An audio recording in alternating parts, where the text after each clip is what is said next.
timeline Hampton has and an infinite spatial existence, the fine-tuning of this planet is completely conceivable over trillions of years of evolution, chaotic events, and accumulation. I don't think it leads us to... And you've seen mathematical models to prove that, have you? Pardon? You've seen mathematical models to prove that, have you? No one's ever proved that God Because I've heard there've been mathematicians and physicists at Cambridge ran the maths on this, and it's infinitely unlikely the universe we live in, with all its properties, could come about no matter how much time you allow. The universe isn't infinitely old, by the way. It's what, 13 and a half, 14 billion years old. So it is finite in length. And as I say, the exquisite fine-tuning of the laws of physics we see, and the complexity and the incredible engineering. The more science uncovers the universe, its properties, the more marvelous and extraordinary it is. It just shouts design to me. It doesn't shout randomness or chaos or atheism. There is something glorious about the universe which is not accidental. And even the human mind within our own souls, our souls are not just products of evolution. They're completely different from that. Our minds transcend mere material causation. I don't know if they do though. Oh, I can prove it. I can prove it. So there's evidence for that. The next chief engineer at Google who left his job because AI was getting too advanced. Yeah. And this guy, I saw him on a podcast recently saying how AI are people and they have feelings and they want to be free. So it only took us, what, 70 years since the internet was invented? What was that designed, by the way? Were those computers designed by human beings? Yeah, so who's to say we weren't designed by someone else? No, but that's my point. You see, you're happy to attribute design to this guy from Google talking about intelligent design. But the human brain, the human consciousness is infinitely more sophisticated than that, but you say that's not designed. But that's not consistent. You can't be impressed at machines and not be impressed at the human mind, which is much more sophisticated. What do you mean? I said I'm agnostic. Right, but why? Okay, which means you don't know. Is that right? Right. But why aren't you? But you are happy to attribute design or acknowledge design when it comes to AI. Yeah, because I don't think intricacies in the fine-tuning of this universe and this galaxy and us. Why not? Depend upon a god. But I'm not saying a god. I'm saying an intelligence which transcends or exists behind this universe. Whether or not you call it God, I don't really mind. Yeah. Well, then it gets down to the question of Islam. But when you come to AI, where you know the cause of that, you can say, oh well, that's designed by someone. You're happy to acknowledge intelligent design there, but not with an infinitely more complicated and finely tuned universe. And I'm saying that's not consistent. I just there's no evidence. But the evidence, but acknowledge evidence in AI. Well, why wouldn't it acknowledge it for the universe? It's just a much more complicated, exquisitely fine-tuned, engineered, exquisite machine, if you like, much more than this mere human creation. You can acknowledge it in the human creation, but you won't acknowledge divine creation. And I'm saying they're both creations. One is the creation of a mind, and so is the other. I'm agnostic, but then it's an extra excuse of faith to say Islam is the way. What is Islam, do you think? What's Islam about? Islam is submission to the one who is worthy of worship. Right, but Islam, it means submission of one's will to God, but Islam is centered on the existence of the Creator, submitting our wills to the Creator. You find the Creator God in Judaism, in Christianity as well. Highly specific and lawful. So I'm saying that if you acknowledge intelligent design with AI, I don't understand why you don't acknowledge intelligent design with, say, DNA or the laws of physics. Yeah, I guess you can say the I don't see it. But it's not, I don't have to keep consistent in every sort of regard. I'm just interested to know your reasons why you acknowledge design in one case and not in the other. I don't see why you stop short with one. If we can create something like that. We could have been created by an alien race. But did we create the universe? We're nothing like God. So the fact that we are absolutely able to create that proves that you don't need God for this sort of stuff. No. If we see exquisite design and engineering in nature, which we do, obviously, that suggests an intelligence. Just like the AI that man created with Google. Yeah, perhaps. So it's the same logic, but you're saying the logic applies to one and not to the other. And I don't understand why you make that. Maybe it is intelligent design, but God is a whole different step away from that. But God is not just a designer. The genome of intelligent design is there. God, superior species, evolution. I mean, what's to say that evolution is in a theological sense isn't an intelligent design in itself? It's a moving force. Well, if evolution happened, I don't have a problem with it. It's a God-directed process. God's still involved in or directs the process. As scientists involved in what is observable, but as human beings, we can look more holistically at everything and say, God caused the universe to exist. He sustains it in existence. Why is there something rather than nothing? Why is there something now in existence? You can't say evolution. That's not an answer, because I'm asking a metaphysical question. Science can't address these questions. Well, yeah, we shouldn't talk metaphysical, so shouldn't we? Why not? Well, because that's gobbledygook. That's stepping out of Why is it gobbledygook? It's perfectly rational to me. They're reasonable. If you see something that is exquisitely designed, you say there's a creator or designer of it. That's not gobbledygook. Well, you mentioned metaphysics. Metaphysics is stepping outside rationality and the laws of physics. Metaphysics is simply what is beyond physics. It is. Yeah. You see, the question's still there. We may not like to ask it, but people are going to say, why is there something rather than nothing?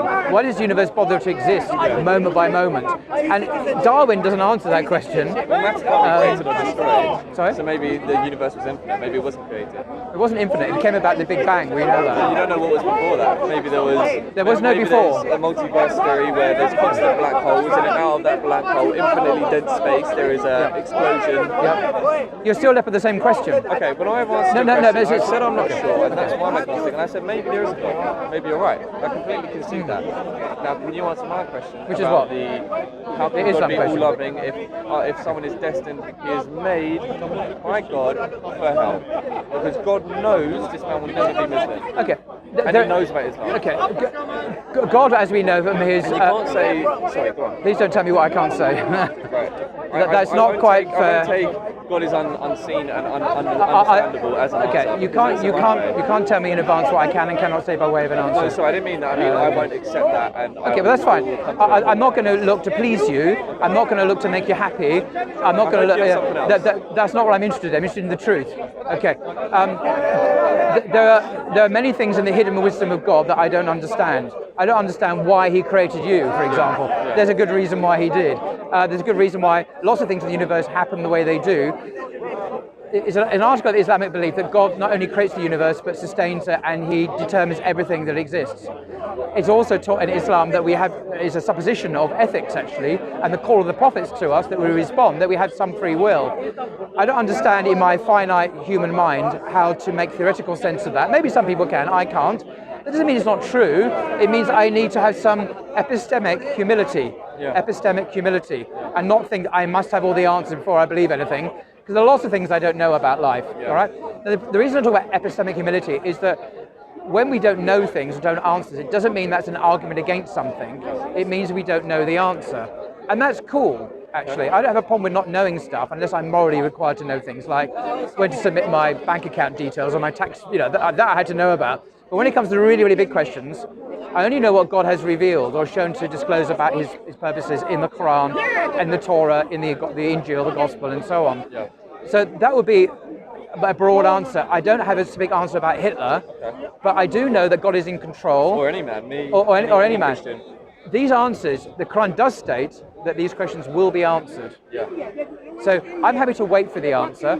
If you're impatient and say, no, I want them now, that's okay, but you're still not going to get them now. You're only going to get them later. Well, it will be too late if he answers me from hell. You see, I'll already be there for eternity. Why will you be in hell? Why are you so sure? Because I'm not convinced that Prophet Muhammad was the last messenger. And why are you not convinced that he was the last messenger, or a prophet, even? Well, I mean, these are big questions. I'm interested, actually. Why am I not? I'm not convinced yet. Right. What would convince you? What do you need to hear or understand to convince you that Muhammad, upon whom be peace, is a prophet of God? Well, it's two things. It's what would convince me? Fundamental disembowelment of Christianity The fundamental disembowelment of Christianity. Yeah, which would leave me with only one choice. Oh, I see what you mean. Because right now it's just a theological war between the two big religions, and I don't know which which lane to step in. And also, it would have to be a leap of faith on my behalf, because it's never going to be proved to me unless I get some jinn speaking to me or something. I think there is proof, but coming back to the Christianity thing, Islam affirms, the Quran affirms Jesus as a prophet of God, as a Messiah of God, born of the Virgin Mary. He will return again. The essentials of belief about Jesus, that many of which you'll find in Christianity, are believed in Islam. So do you believe actually that the Injil is sustained, or do you think the Injil was corrupted? Do you believe there was an original Injil that was changed? What do we mean by the Injil? Is obviously the Arabic word for gospel, singular. Yep. And according to the Quran, it was given to Jesus. Yep. So it's not the Gospels according to Matthew, according to Mark, according to John, according to Luke. Okay. It's a gospel. It is a single gospel given to Jesus. Yeah. So it's not the New Testament Gospels. So when definition. Muhammad went to Ethiopia and they saw the Ethiopians had old gospel books, they had old Bibles. We found these Bibles, and Muhammad was carrying that Bible. I think it says in the Hadith somewhere that Muhammad had one of these Bibles. I've not come across any Hadith that says that. I don't think. Have you ever come across? Say, the first migration was to Abyssinia, which is Ethiopia today. But he wasn't carrying a Bible. This is not quite right. This is. I think it is right. But Muhammad himself didn't go. Not say we have that. He didn't go there. That was the first wave of some of his companions who. This is the pre-Hijra in a way that they did their migration because they were being persecuted. That's correct, to my knowledge. The Prophet didn't go Abyssinia, but and he didn't have gospels either, or a gospel. This is something I've never heard any Muslim or. Anyway, why would the disciples not say to the Ethiopians, "These are wrong"? Because I don't know about that. Because they believe Jesus was God.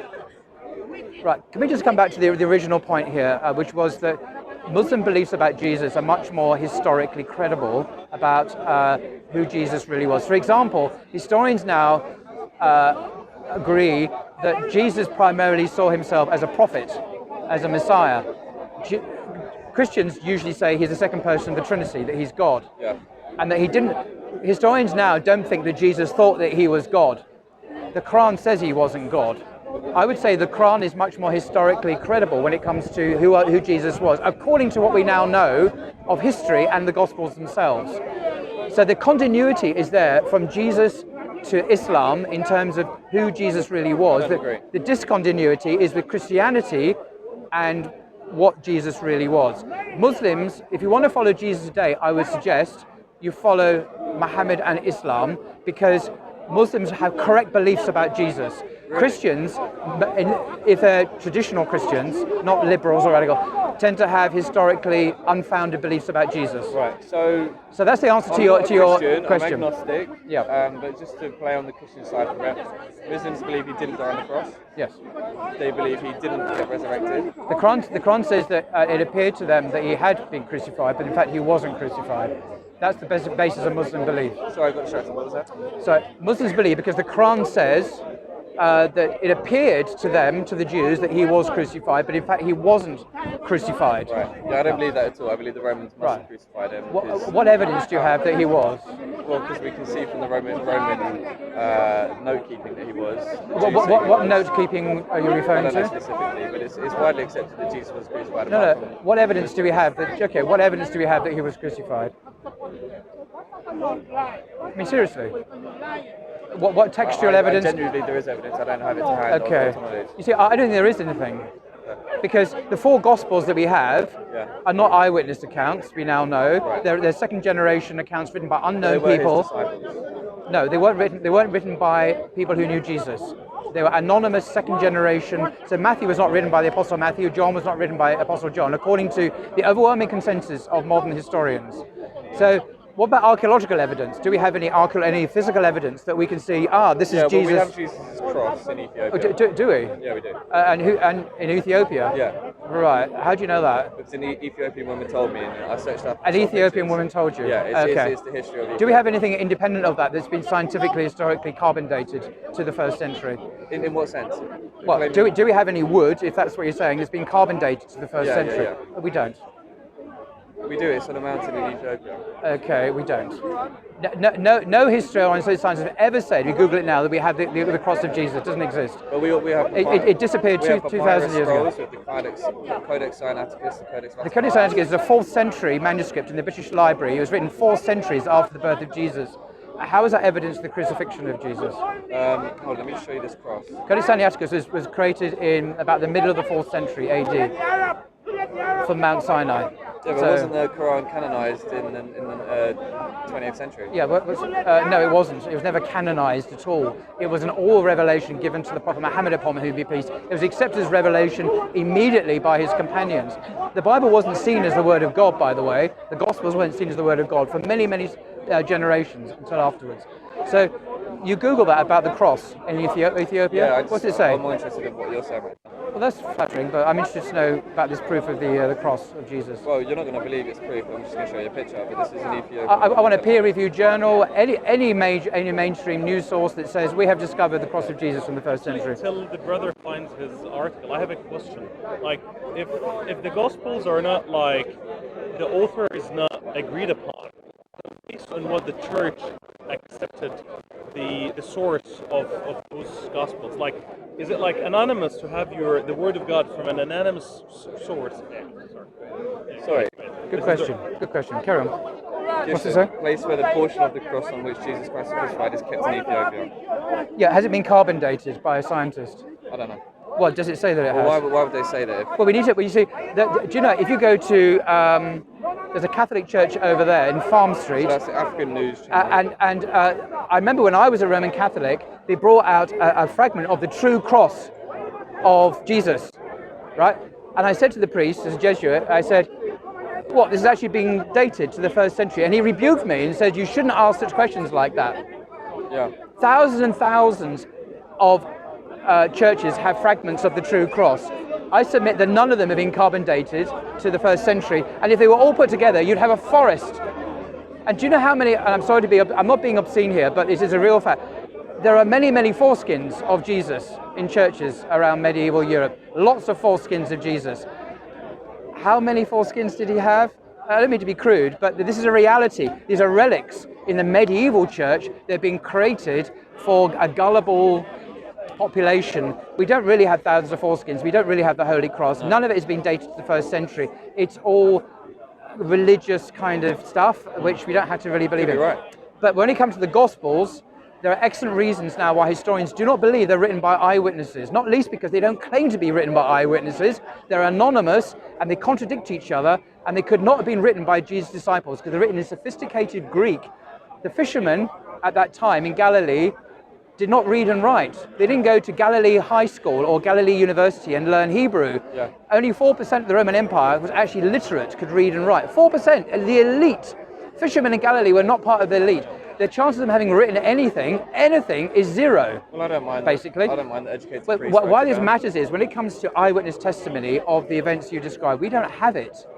We have anonymous second generation. A narrative that's passed down orally through word of mouth, and it's perfectly preserved through word of mouth. There is what's called mutawata. It's multiply attested. It was handed verbally in 2 ways, verbally and in written form.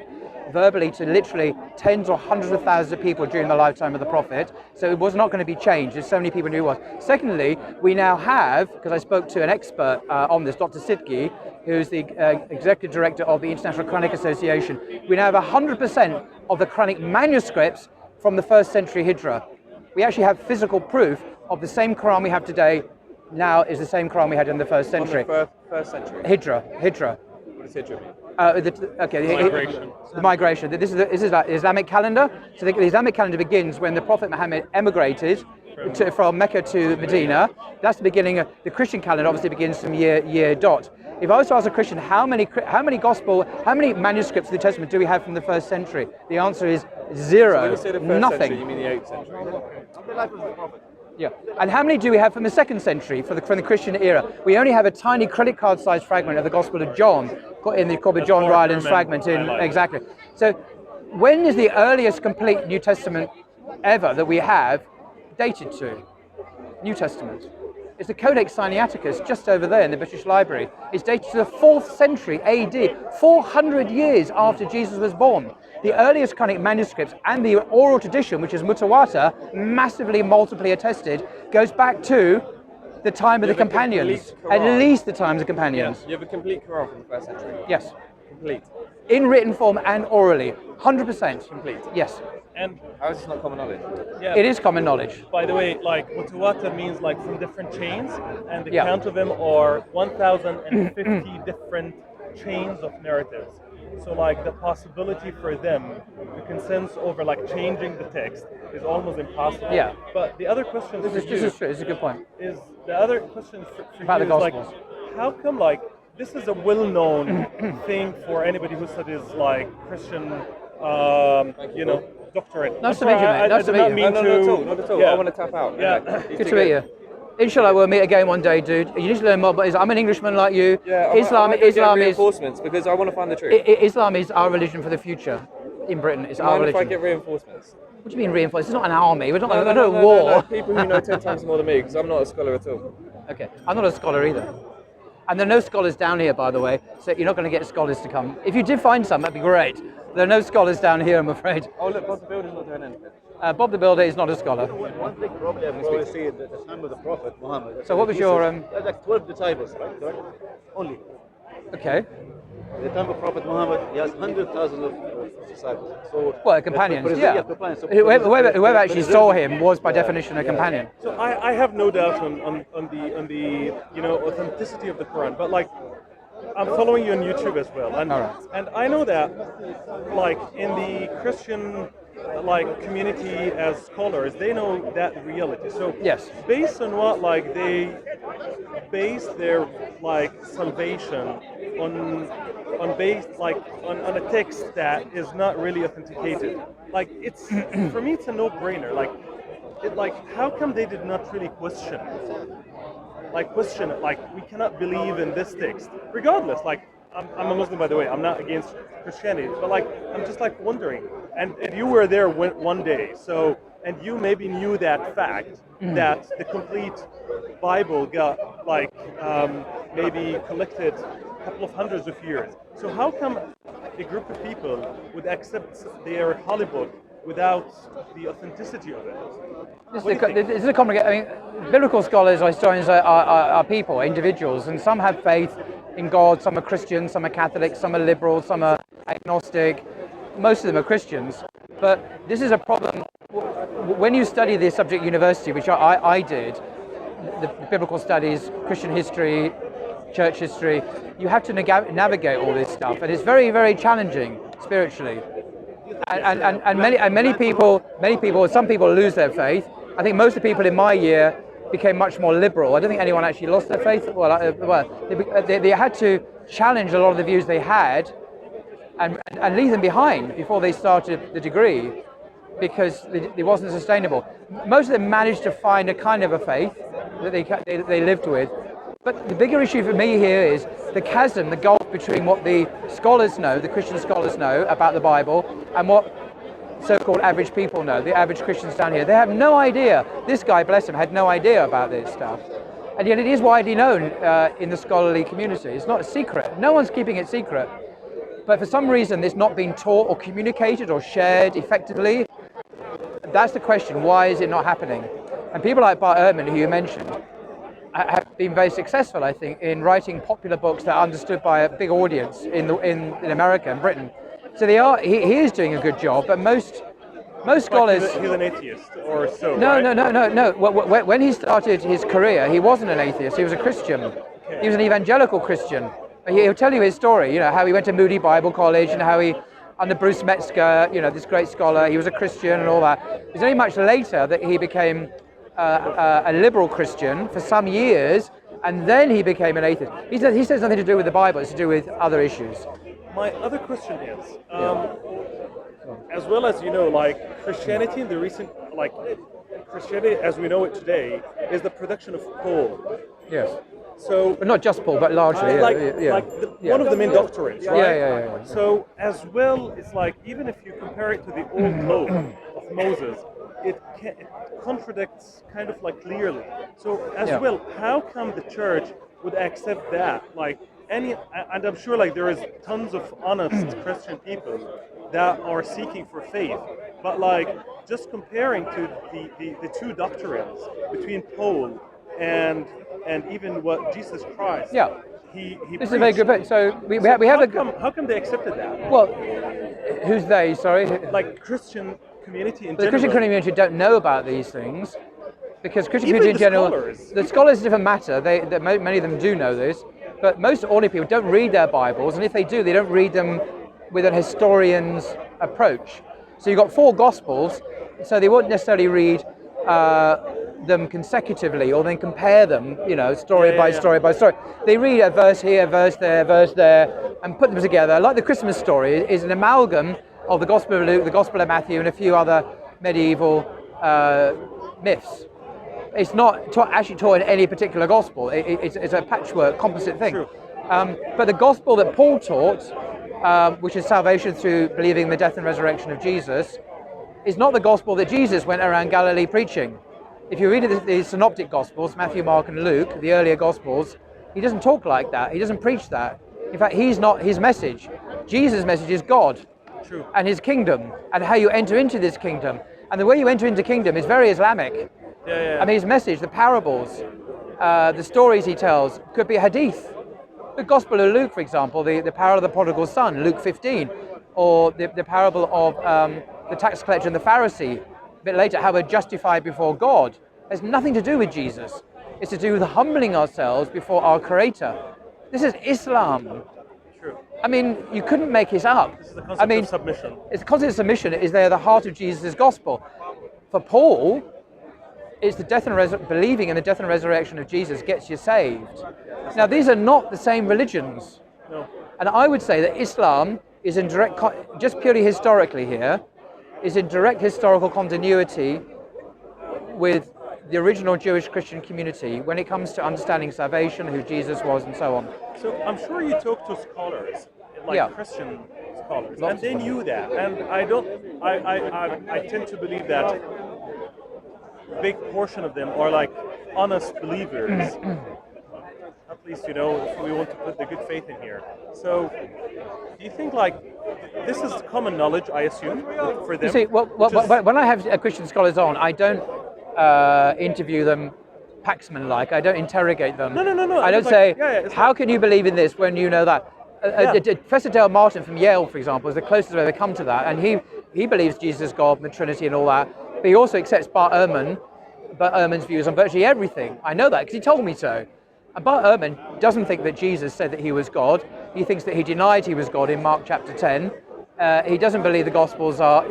he believes a whole bunch of stuff, which I think is in contradiction to his beliefs about Jesus being God. How do you reconcile that? He wrote a book about it, and it's basically postmodernism. He has this kind of a truth in one box and a truth in another box.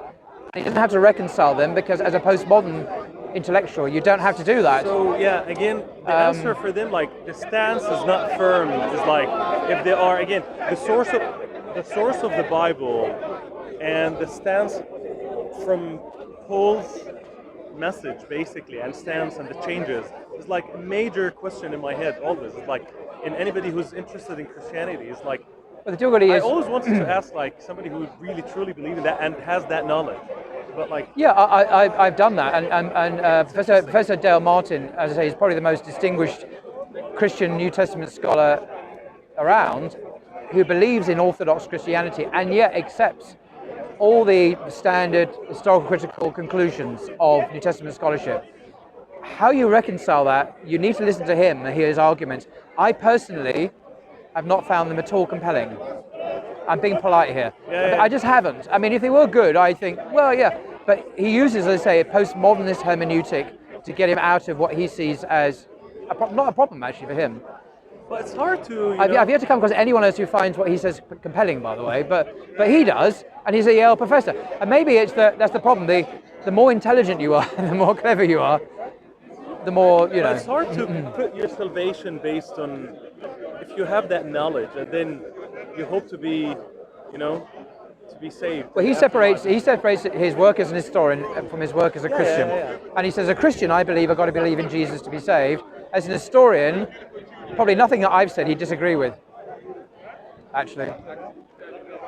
This is interesting. Last question. I know that's... Okay. I'm just visiting the UK in here. Where are you from?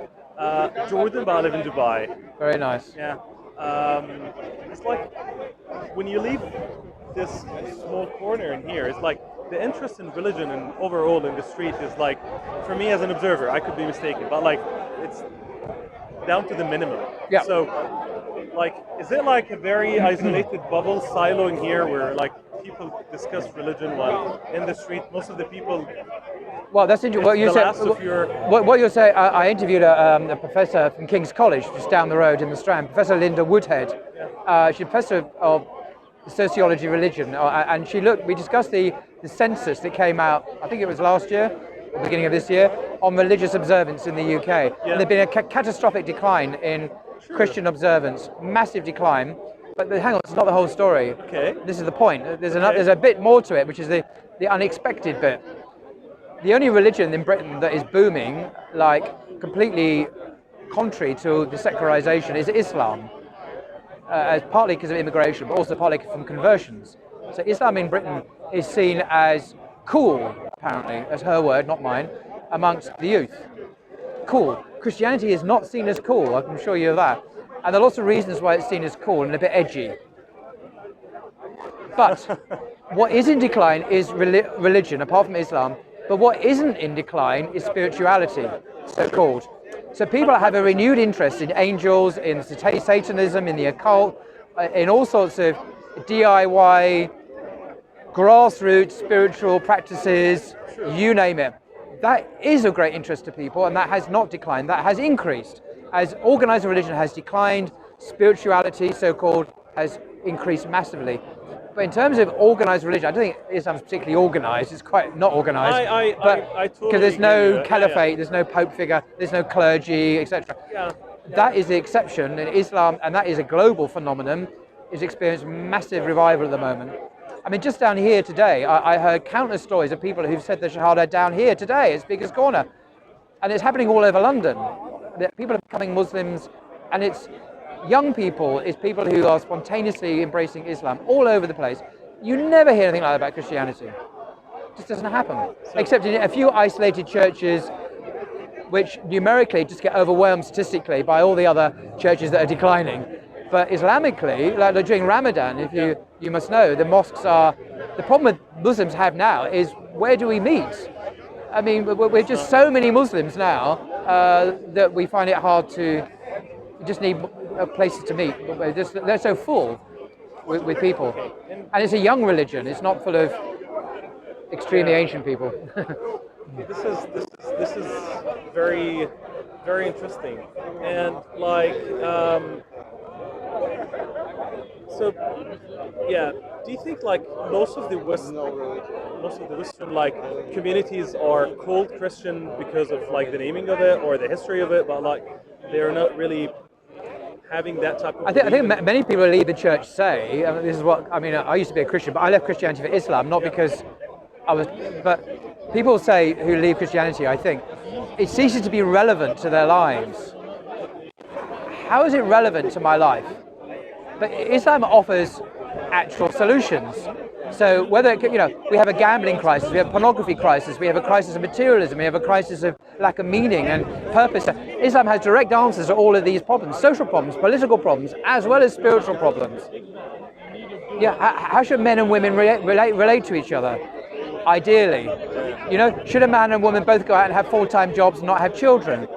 Is that making women happy? Is that making men happy? No. Now, Islam has distinct gender roles, which is very controversial in our society, but many people find it very attractive because I think it fits with their fitra. It's the natural disposition that we have. Men and women are different. You can't say that anymore, but Islam says our species comes in male and female. That's it. It says that in the Quran. It says that in the Bible, by the way, in Genesis. And Jesus reaffirms that in the Gospels, by the way. So there was a big debate the other day in the Congress, or they had like kind of a don't know how they call it, like, you know, the Congress people were like questioning the activists in the gender thing. And so Islam teaches very clear on that. It's very clear on LGBT. You know, some things are just wrong, haram and not permitted. So Islam hasn't been, the argument would be, it hasn't been compromised by secularism or liberalism. If you ask average Muslim down here, I know exactly what they'll say on a whole bunch of issues. I don't have to even think about that. If I ask a Christian, I have no idea what they're going to believe. Will they support gay marriage? Quite possibly. Will they support trans or whatever? Quite possibly. Ask a Muslim that. I know exactly what they're going to say. Yeah, you don't really need I don't need any doubt about that. I've never had any doubt. You might find a few liberal Muslims so-called on Twitter, but in terms of the great numbers... Yeah, Twitter shakes. Yeah, you're not going to find that. If you go to any mosque, we're all going to believe the same thing because the Quran and the Sunnah is clear and people want to believe that and that's it. And people like that. They want to know that God's revelation is clear and what it teaches.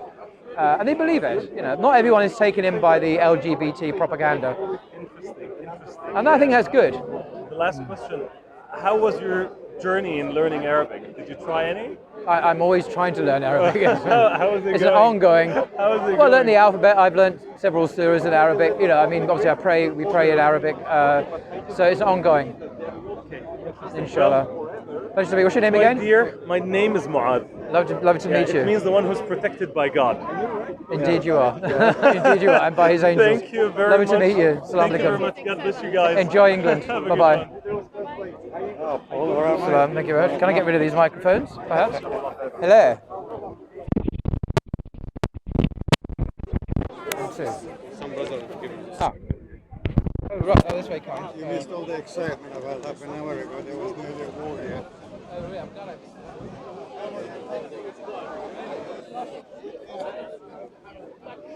It's for you. Come put them.